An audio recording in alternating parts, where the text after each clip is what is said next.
তাই না? বুকগুলা ঝাঁঝরা হয়ে গেছে আমার সন্তানদের।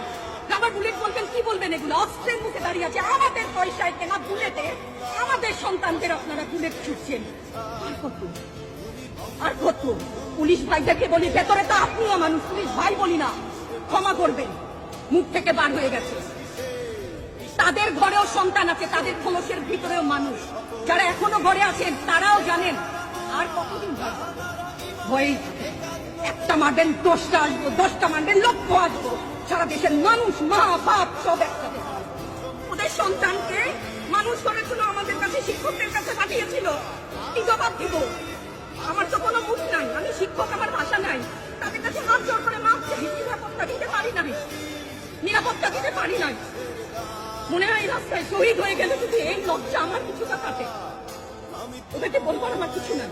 আমি হিজাব করি বলেন আমি হচ্ছে গিয়ে জঙ্গি, আরো বলেন না যারাই প্রতিবাদ করছে জঙ্গি। হ্যাঁ, 71-এর সময় জঙ্গি এক যদি চেহারা অমন হয়, 24-এর জঙ্গির চেহারা এরকম হবে। তাহলে দল করলেই কেন?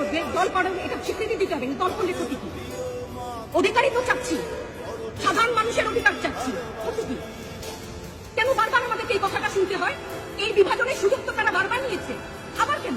পিছু হটবা না, ভয় পাবা না। তোমাদের শিক্ষক আমরা, লজ্জা পাই তোমাদের থেকে শিখেছি। তোমরা যেমন আছো আমরাও আছি, যতদিন না 9 দফা ওদের মান না হয় ততদিন মাঠ থেকে সরবে না। কেউ নিরাপদ না তো, আপনি নিরাপদ। সংবাদ কর্মী আপনি কি আত্মসম্মান বিসর্জন দিয়ে বিভিন্ন নিউজ, লেবুর বাম্পার কলম নিউজ করতে হচ্ছে না? আপনারও লজ্জা লাগছে না? আত্মীয় স্বজনের কাছে মুখ দেখাতে পারছেন না তো? আপনার হয়ে আমি লড়ছি, আমাকে সহায়তা করেন।